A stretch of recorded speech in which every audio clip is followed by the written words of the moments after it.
Fala galera, Mike Duque aqui na fala, esse é o meu podcast e se você quer mais informações e está faminto por Deus, me segue lá, Mike Duque no Instagram e com incessante, beleza? Deus abençoe vocês. Durante esses dias, o tanto quanto for possível estar pregando, vou insistir em continuar falando do Evangelho até que você seja afetado e que o Espírito Santo possa pegar as palavras do Evangelho e afetar o seu coração. Então hoje eu quero falar sobre as excelências de Jesus, do Cristo e um pouco do seu conhecimento. Então Mateus 24 diz o seguinte,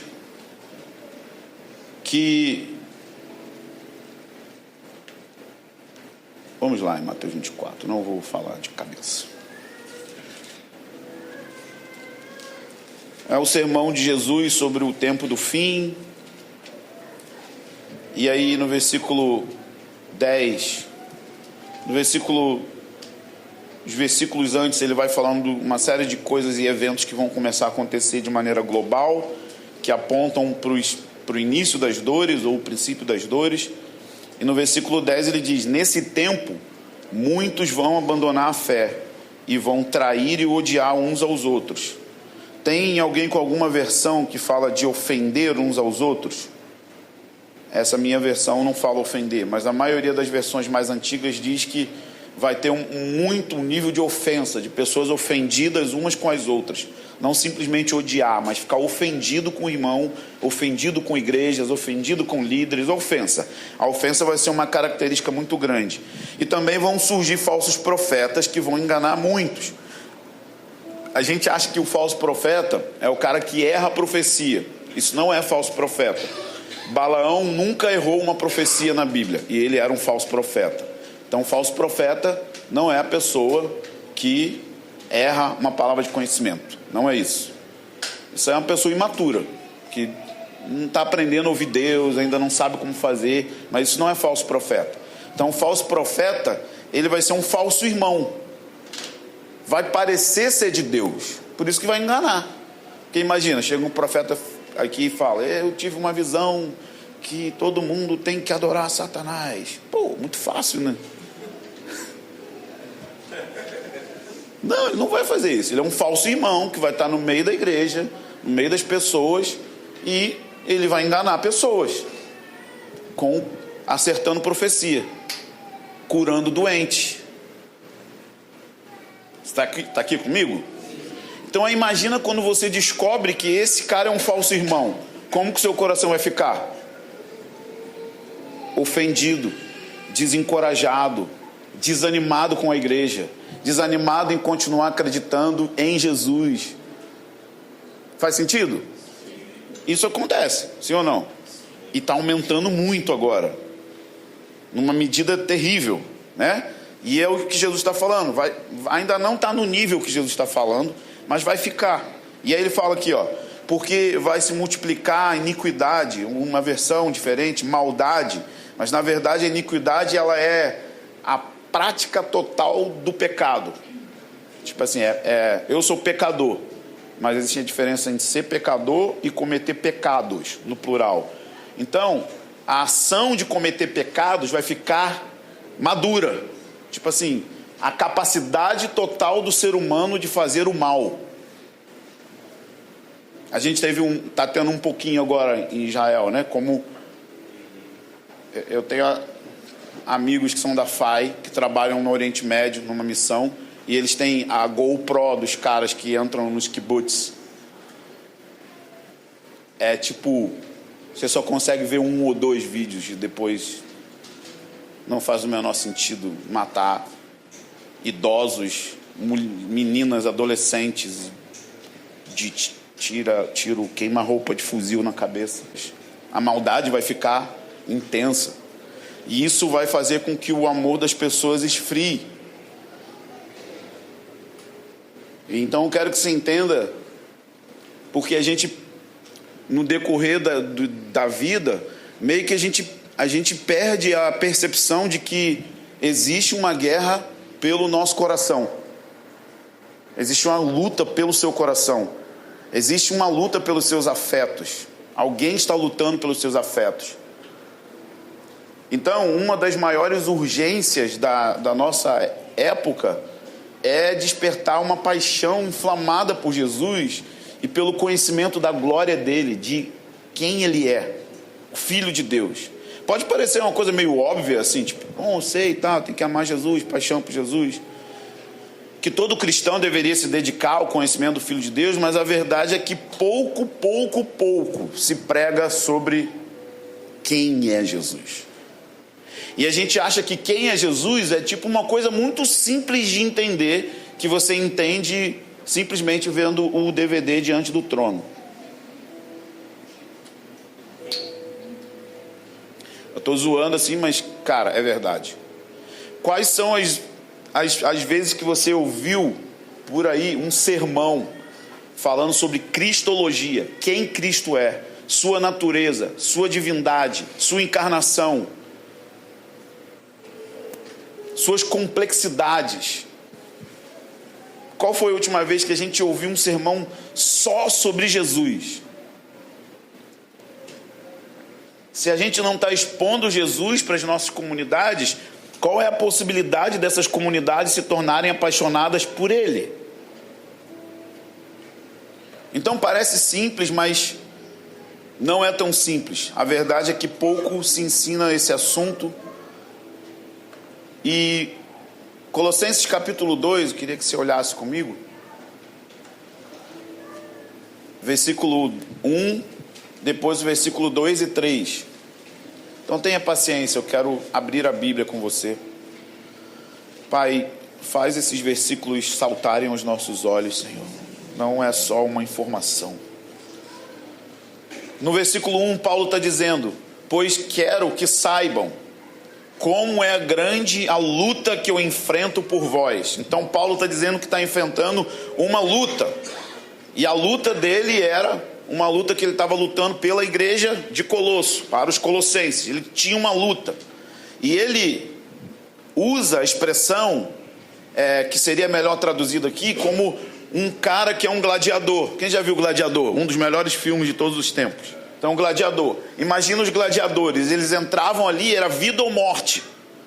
Às vezes era um contra vários, era um contra feras, às vezes era um contra vários sem arma. Paulo está falando assim: eu sou um gladiador e eu estou aqui nesse coliseu. Ele estava tentando dar uma linguagem no grego para dizer que, cara, a luta é sinistra. Tem uma luta muito maior do que eu acontecendo, e essa luta que eu, Paulo, vivo é por vocês, igreja. Colosso, os colossenses, eu estou lutando, quero que vocês saibam, eu estou enfrentando uma luta. E para que era essa luta?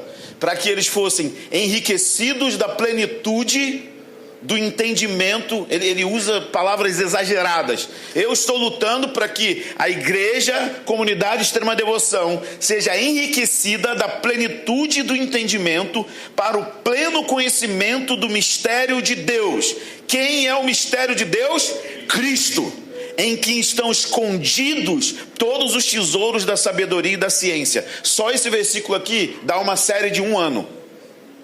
Se você pegar frase por frase. Jesus não é alguém domesticado. Paulo está dizendo, tem uma riqueza de plenitude de entendimento, a riqueza da plenitude de entendimento para um pleno conhecimento de uma coisa chamada mistério. O que é mistério? Uma coisa escondida, que ninguém sabe. Mistério, gente.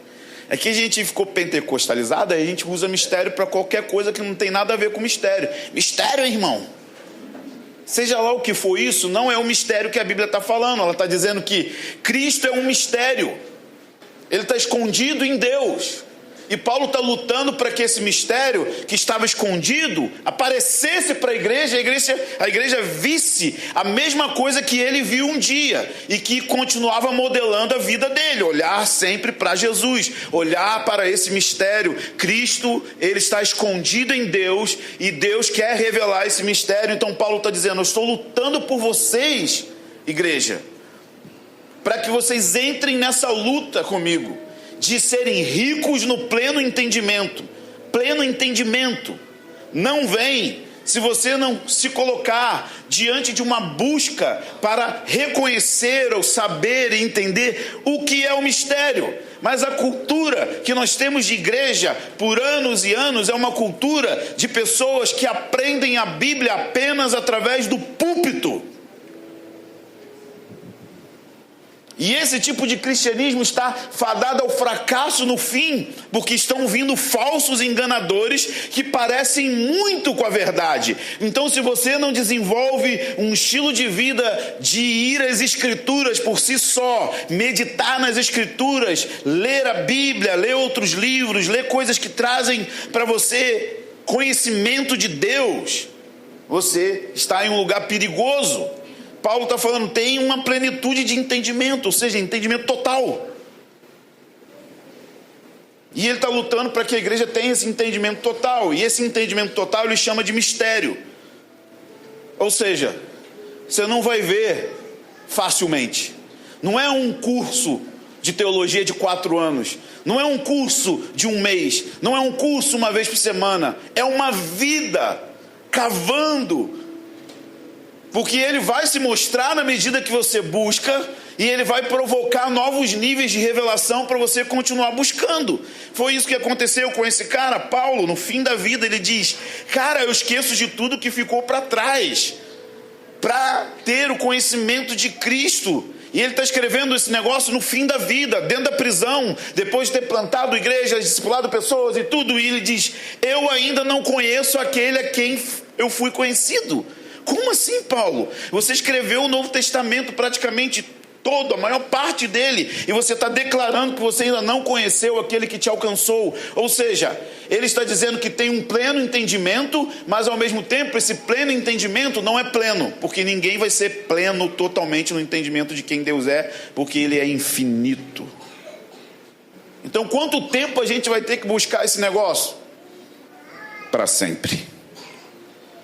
Então, se é para sempre e eu estou parado, tipo assim, cara, que tempo eu estou perdendo? Porque talvez os meus olhos estejam nas ofensas, talvez os meus olhos estejam nas guerras, nas mortes, nas dores, na maldade, na violência do Rio de Janeiro, sei lá, nos seus próprios problemas. Então, eu percebo a igreja com um olhar opaco. O brilho da inocência do amor por Jesus, a inocência de tão somente amar Ele.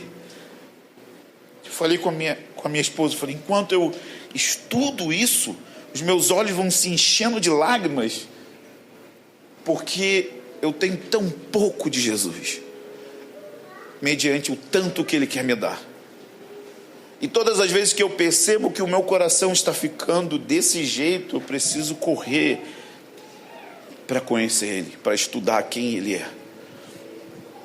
Então, Paulo ele explica para a gente essa batalha que está acontecendo, uma batalha espiritual, uma luta pela revelação. 2 Coríntios 4:4, vamos olhar.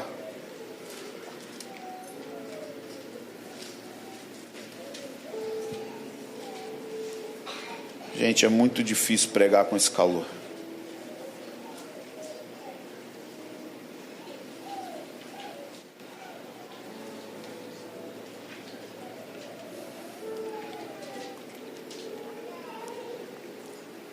Vamos juntar coisas aqui.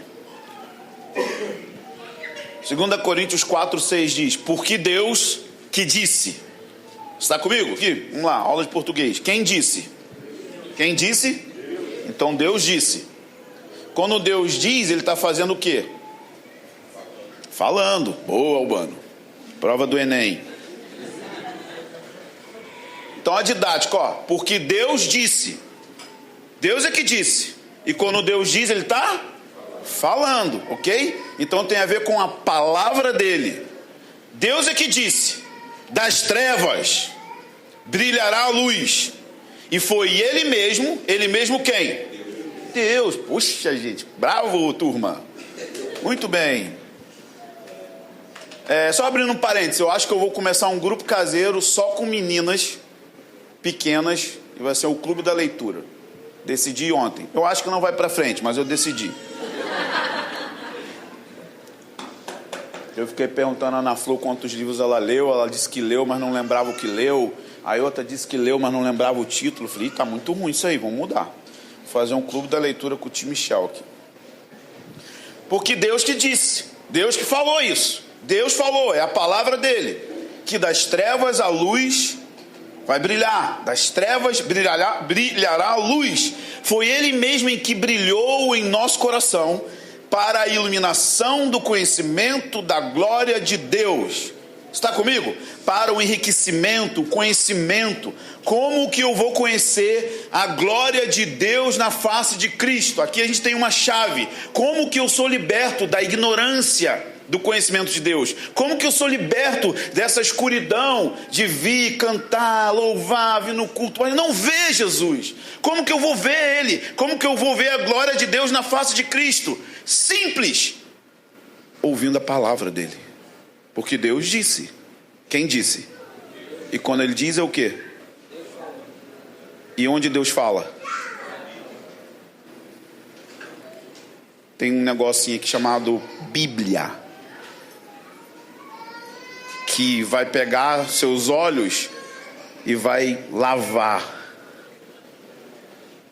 Rápido, lento, não sei. Talvez meses, talvez a vida inteira, lavando os seus olhos com o que Deus disse. Não tem um outro negócio? Me põe a mão na minha cabeça. Não tem. Tem alguma campanha? Não tem. Um seminário, assim, posso fazer um seminário? Não tem. Porque Deus disse, a palavra dele, que é o próprio, é muito louco, porque a palavra é o próprio Jesus. Então, não dá um treco assim? É a palavra que é o próprio Jesus, que está na palavra escrita, que vai dar uma ensaboada nos seus olhos cegos.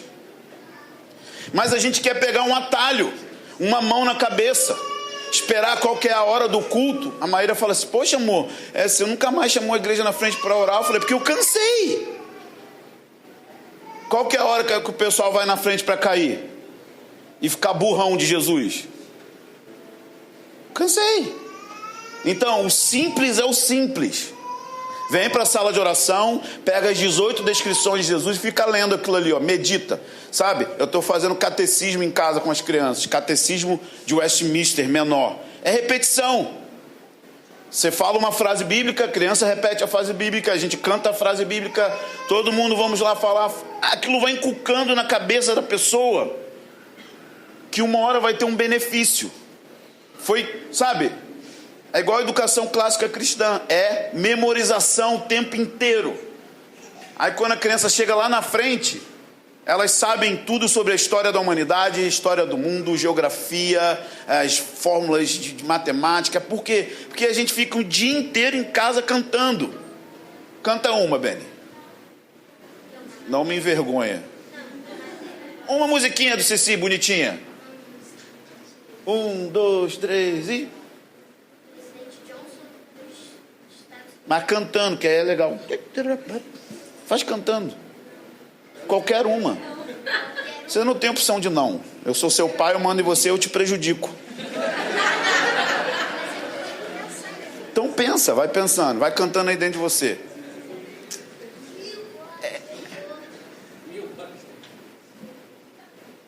É repetição, é o dia inteiro cantando, conversando sobre pá. Imagina, vamos. Em 1969, os astronautas americanos Neil Armstrong e Ed Aldrin foram os primeiros homens a andar na Lua. lua. Palmas pro Benio. Isso é só um trechinho de é o dia inteiro. História da igreja, matemática, ciências, tudo. Acumula. Quando isso vai chegar uma hora que vai estar maturado dentro dele, vai vir. É a Bíblia igual, eu falei, é o catecismo. Como que você acha que os judeus discipulavam seus filhos? Falando no caminho, deitado, dormindo, encuca na mente dos seus filhos, encuca, repete. Pega, repete 10.000 vezes, quem é Jesus? 10.000 vezes, Hebreus 1, 10.000 vezes, Colossenses 1, 10.000 vezes, Apocalipse 1, 10.000 vezes, já li, vou ler de novo, não vi ainda, li, mas não entendo, li, mas não fui tocado, li, mas não senti, eu vou fazer guerra pelo meu coração, eu não vou deixar os meus olhos ficarem opacos, porque existe algo muito mais belo e glorioso para colocar os meus olhos, então eu vou lutar por isso. Porque Deus disse, das trevas é garantia, cara, Deus disse, você está comigo aqui? Deus disse, é a sua palavra, Ele não vai deixar você burrão de Deus. Então a gente tem essa chave de ser liberto da ignorância de Deus. Então vamos lá, Hebreus 1, a gente cantou hoje Hebreus 1.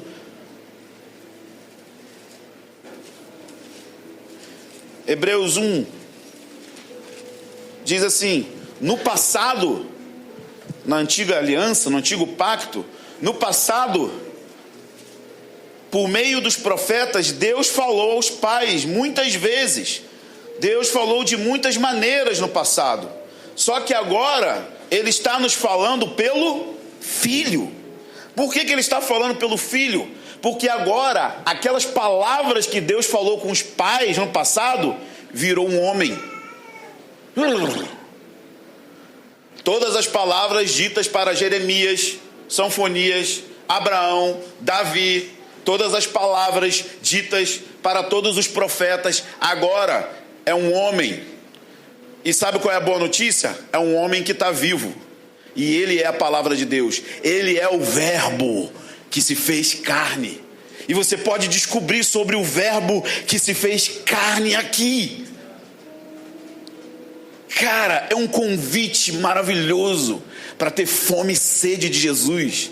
É um convite maravilhoso.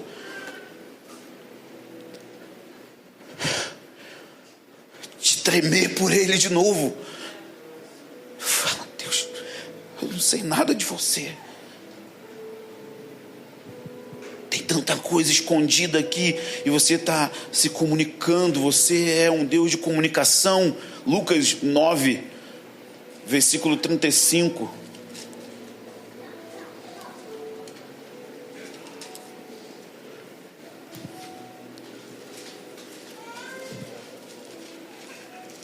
Lucas 9, 35. Vamos olhar desde o 28. Cerca de 8 dias depois de dizer essas palavras, Jesus pegou o Pedro, João e Tiago e foi ao monte orar. Enquanto orava, a aparência do seu rosto mudou, sua roupa tornou-se branca e resplandecente. Tinham 2 caras lá fraquíssimos, Moisés e Elias. Imagina, reunião de oração. Qual foi a última reunião de oração, meu amigo? Que Moisés e Elias foram. Vocês estão aqui? Estou com cara de panga. É um peixe panga. Mamãe de Elias. Moisés e Elias foram na reunião de oração. Imagina, você vai na sala de oração, chega aqui, está Moisés e Elias. Mas Moisés e Elias não é nada. Tinha o Filho do Homem brilhando em toda a sua glória, no meio de Moisés e Elias. Aí no versículo 35, Deus fala da nuvem, da nuvem saiu uma voz que dizia: este é o meu Filho amado, a Ele ouvi. Ele está falando assim: Moisés é massa, a lei, Elias é massa, os profetas, mas ouve meu filho. Porque o meu filho, ele é todas as palavras que Moisés e Elias recebeu. olhem para o meu filho, porque ele é a imagem do Deus invisível. Essas palavras não podem virar qualquer coisa. Ele é a imagem do Deus invisível.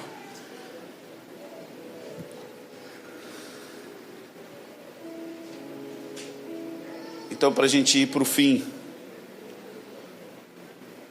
eu quero falar sobre o conjunto de atributos admiráveis das excelências de Cristo. E eu estou aprendendo isso com um pregador chamado Jonathan Edwards. Tem um pequeno livretinho que tem esse mesmo título, mas que é um livreto fino, mas não dá para ler rápido, porque cada frase você precisa parar e pensar no que aquilo significa. Então, basicamente, o que Jonathan Edwards diz é: existe um conjunto de atributos, caráter e qualidade que estão somente agrupadas em uma única pessoa. Então, é um conjunto de qualidades e caráter e beleza, e todas essas coisas, elas estão apenas em Jesus. E esse conjunto de coisas admiráveis podem, em muitos sentidos, se parecer até mesmo incompatíveis. E é isso que buga nossa mente. Porque, vamos pegar uma coisa bem clichê. O leão e o cordeiro. Não combina. O cordeiro é um animal que provê sacrifício, gordura, lenha. Você acha que um leão vai se entregar para um sacrifício? Eu estava lá no zoológico, dei uma grande... a graça de Deus de ver o leão acordado e correndo. E eles dormem de dia e são mais noturnos. E nesse dia ele estava acordado. E aí eu li que o rugido do leão chega até 8 quilômetros de distância, meu amigo. Será que é barulhento? E a ovelha? Burra pra caramba. Tu bate na cabeça. Mansa. Vou matar. Uma bomba, mata. Leão, meu amigo, entra dentro do rio, pega jacaré, crocodilo. Joga no YouTube. É incompatível. Jesus é uma ovelha muda que foi para o matadouro e é um leão. Bem clichê, tá? Então, beleza. Então, isso tudo está nele. Então, precisa de tempo para estudar quem Jesus é. E esse estudo não é um estudo de dissecar um sapo ou coisa do tipo. Tem a ver com afetos. Afetos tem a ver com afeições. Você vai ser afetado. É isso que a gente não consegue entender. Você é afetado por conhecer uma pessoa dentro das suas emoções. É sobre isso que Jonathan Edwards está tentando explicar. E que em Jesus todos esses conjuntos de habilidades e qualidades estão todas agrupadas num único homem. E isso parece às vezes incompatível. Por exemplo, Cristo encontra-se nele infinita glória de grandiosidade e ao mesmo tempo infinita complacência. Junto, ao mesmo tempo, ele é muito grande. Por ser Deus, é infinitamente grandioso em glória, elevado acima dos céus, Rei dos reis, Senhor dos senhores. Ele é tão grande que ele está imune a qualquer necessidade. Deus não precisa de você, lindão, nem de nada, nem de ninguém. Não, Deus precisa de mim, precisa evangelizar. Não! Deus não precisa de nada. Ele é completo nele mesmo. Deus quer ser adorado porque ele tem um vazio de amor. Meu Deus, que heresia! Deus é pleno nele mesmo. O Deus grandioso, glorioso, de maneira que nós não temos nenhum proveito para ele. Ele não precisa de ninguém. Ele é tão grande, que mesmo que seu entendimento fosse expandido, você não conseguiria esgotar o saber sobre ele. Se tivesse uma pílula para expandir o seu cérebro, igual aquele filme do carinha lá, acho que é No Limites. Se tivesse uma pílula para você expandir o seu cérebro na capacidade total, seu cérebro não conseguiria entender Deus de maneira a esgotar o entendimento dele. Cara, é muito sinistro. Esse é o Deus. São riquezas inesgotáveis. Mas, junto com isso, abra em Hebreus 4,14.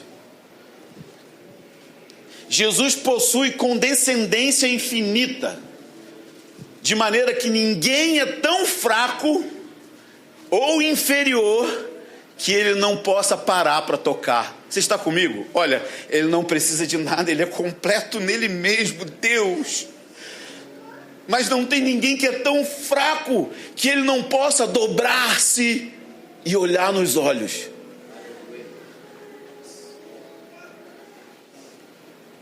Por isso que em Hebreus 4 diz: temos um sumo sacerdote, Jesus, o Filho de Deus, que entrou no céu. Mantenha a sua confiança nele, porque ele foi tentado em todas as coisas, ele passou por todas as coisas sem pecar, então ele sabe se compadecer de você, sabe, não importa qual é a luta, a área que você está enfrentando na sua vida, Jesus, o grande Deus que não precisa de nada, sabe se compadecer de você, e ele está falando: chegue perto do trono da minha graça, eu sei o que você está passando, e eu posso te ajudar.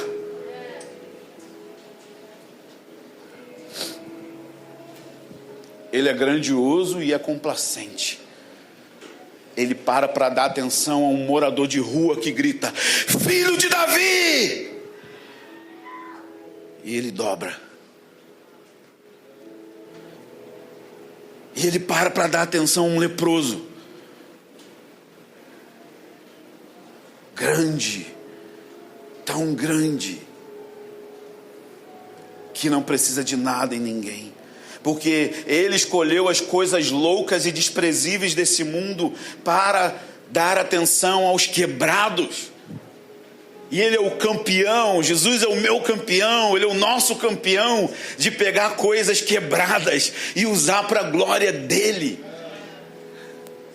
Como pode? Você não precisa de mim, de nada, eu sou um verme pequeno, frágil, cheio de lutas, eu sou uma bagunça. Mas você para me ouvir. Você para ouvir minha dor. Como?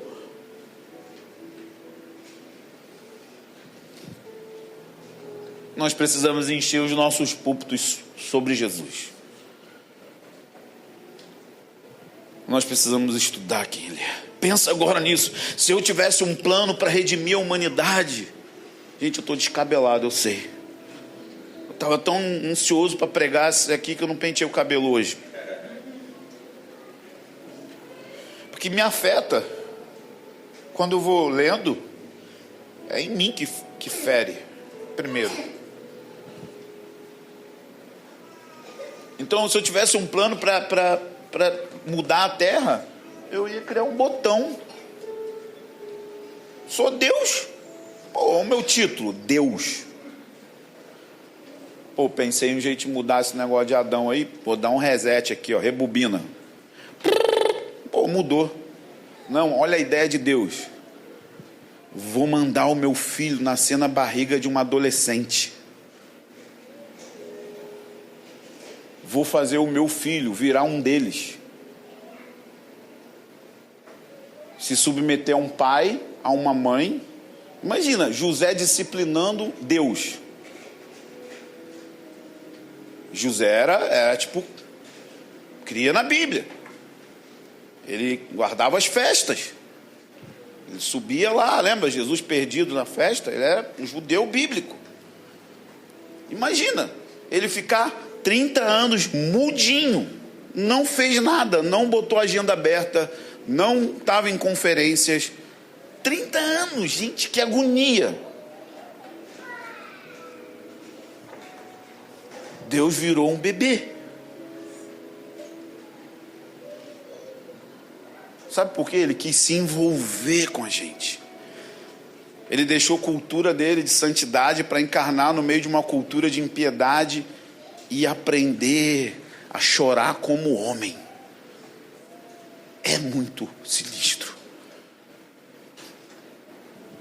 Aprendeu a sangrar como homem.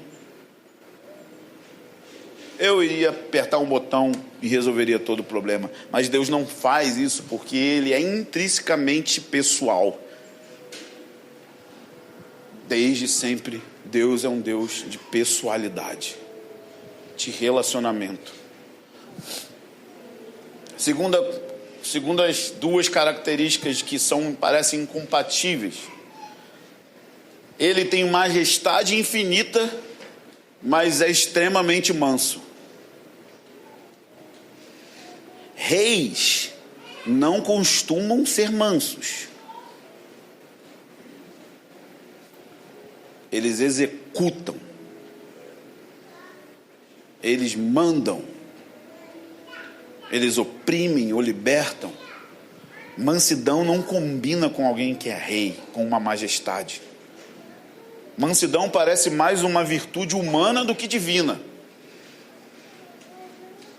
Raramente mansidão está conectado com algum atributo divino, mas a palavra de Deus diz que o Senhor, que está assentado no sublime trono, que diz que os gafanhotos, os moradores são como gafanhotos da terra, ele disse o seguinte: aprendam de mim. A única vez que na Bíblia Jesus fala do coração dele, ele fala: aprendam de mim, que sou manso e humilde de coração. Tipo, eu sou uma poeirinha no universo. E Deus está falando: eu sou o humilde rei, ao ponto de que eu vou submeter a minha vida para ser esmagado pelo meu Pai, quieto. Eu não vou responder Pilatos, eu não vou responder Roma, eu não vou responder os meus acusadores, eu vou quieto. Mansidão significa não ser otário, tá? Não confunda. Mansidão é quando você tem um espírito dobrável diante de Deus, que se submete aos processos que Ele está fazendo na sua vida, ainda que isso exija de você abrir mão de tudo. Mas você sabe, é Deus que está me quebrando, e eu abro mão de tudo, das minhas vontades, dos meus desejos, e eu vou encarar a cruz que Ele me convidou para abraçar. Foi isso que Ele fez. E aí, esse Deus que é majestoso para limpar o pé e o dedão de 12 caras que iriam abandonar Ele. Porque a gente fala assim: não, Judas traiu. Todos foram embora. Todos traíram. Todos abandonaram. Todos fugiram. E Ele parou para limpar o dedão daqueles caras que não eram confiáveis. Segundo a ótica humana, óbvio. Não segundo a ótica divina. Porque nós todos aqui não somos confiáveis.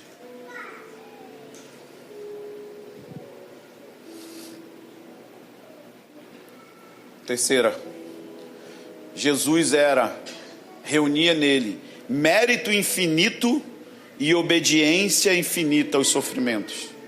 Você sabia que Jesus é o único ser que não merece insulto? Não merece sofrer, não merece ser esmagado por Deus por culpa dele mesmo. Ele foi esmagado por Deus por nossa culpa. Ele não merece ofensa, ser cuspido, ser mal falado. Ele era um homem totalmente inocente e indigno de qualquer tipo de sofrimento. Mas ao mesmo tempo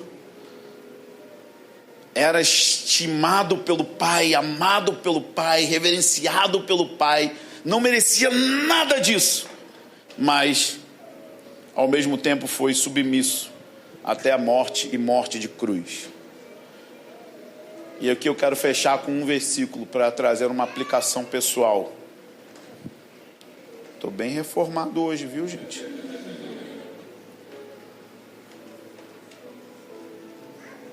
Todos vamos abrir nossa Bíblia em 1 Pedro 2:20.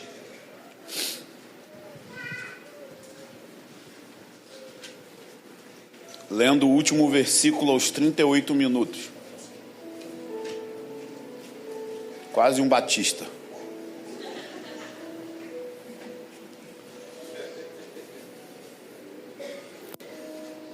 Primeira Pedro 2:20 ao 23. Estamos todos com as nossas Bíblias aí? Pois que mérito há em ter que suportar sofrimentos, se cometeis pecados e sois esbofeteados por isso? Que mérito há? Não é o caso de Jesus, porque ele sofreu sofrimentos sem ser digno de sofrer. Perfeito, inocente, sem mácula, não havia dolo. Não havia mancha, não havia nada que ele falasse que fosse impuro, ou pensasse, ou andasse, nada. E aí o apóstolo está dizendo: que mérito que há em suportar sofrimento, se vocês cometem pecados e sois esbofeteados por isso? É aquele cara que fala assim: meu patrão está me perseguindo. Aí você fala: por quê? Eu chego atrasado todo dia. Pô, filhão, me ajuda, Brasil. Você não merece só ser perseguido, você merece ser demitido, porque chegar atrasado é roubar o teu patrão. Você é um ladrãozinho. Ladrãozinho. Duda que gosta. Você está roubando o seu patrão, porque você ganha por hora, dias. Você já comeu porcentagem do seu dia. Então ele está falando assim: que mérito há? Sofreu porque pecou, porque fez coisa errada? Não tem mérito nenhum nisso. Mas se vocês suportam quando fazem o bem, você está aqui comigo? Se você suporta sofrimento fazendo o bem, isso é digno de louvor a Deus. Quando você está sofrendo porque está sendo justo diante de Deus, saiba que sem abrir a sua boca, sem orar, sem jejuar, sem ler a sua Bíblia, está subindo incenso diante do Senhor, quando você está sofrendo de forma digna, justa. Ou seja, eu estou sofrendo porque eu estou me mantendo virgem. Castidade. É fácil? Não é fácil. Você sofre? Sofre. Você é tentado? É. E isso sobe diante de Deus. Ele fala: uau! Uau! Eu estou sendo engrandecido com a sua dor. É fácil ficar solteira? É fácil ficar solteiro? Não. Mas eu me mantenho em santidade, em pureza. Eu estou fazendo guerra contra os meus hormônios. E o Senhor olha e fala: uau! Poderoso isso. Mas se suportais sofrimento quando fazeis o bem, isso é digno de louvor. E aí vem o chamado para cada pessoa que está aqui dentro e que é um cristão. Para isso fostes chamados. Para quê vocês foram chamados? Sofrer. Para isso fostes chamados, porque Cristo também sofreu por vós, deixando-vos exemplo para que sigam os seus passos. Ele não cometeu pecado, nem engano foi achado em sua boca. Ao ser insultado, não retribuía. Quando sofria, não ameaçava, mas entregava-se àquele que julga com justiça. Não importa se estão falando mal de mim, não importa se eu estou sofrendo injustamente, não importa se isso não é justo, eu estou me entregando àquele que julga com justiça.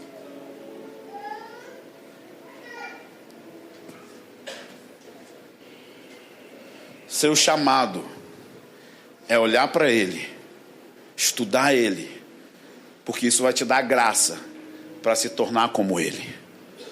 E o seu chamado é imitar Ele.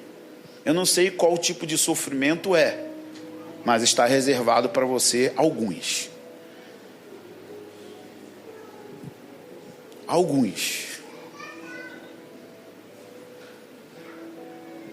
E quanto mais você olha para Ele, mais você se torna como Ele.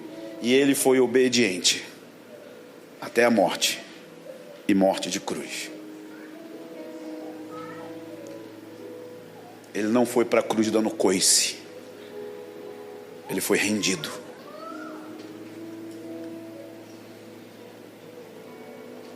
Sejam bem-vindos ao cristianismo. Não é que você tem que buscar o sofrimento, é que vai vir. Não precisa buscar. Você não precisa fazer nenhuma campanha. Ele vai vir. Porque esse é o seu chamado. Se tornar parecido com Jesus significa abraçar tudo o que Jesus é. Vocês meditaram em tudo que eu falei dele? É grande, mas para falar com o quebrado. não merece nenhum castigo, mas vai e se permite sofrer. Ele é o Jesus todo. Não dá para abraçar só o leão. Tem que abraçar o cordeirinho.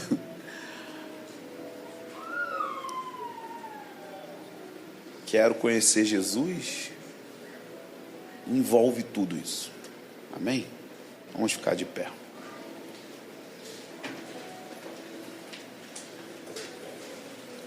Venci mais uma vez.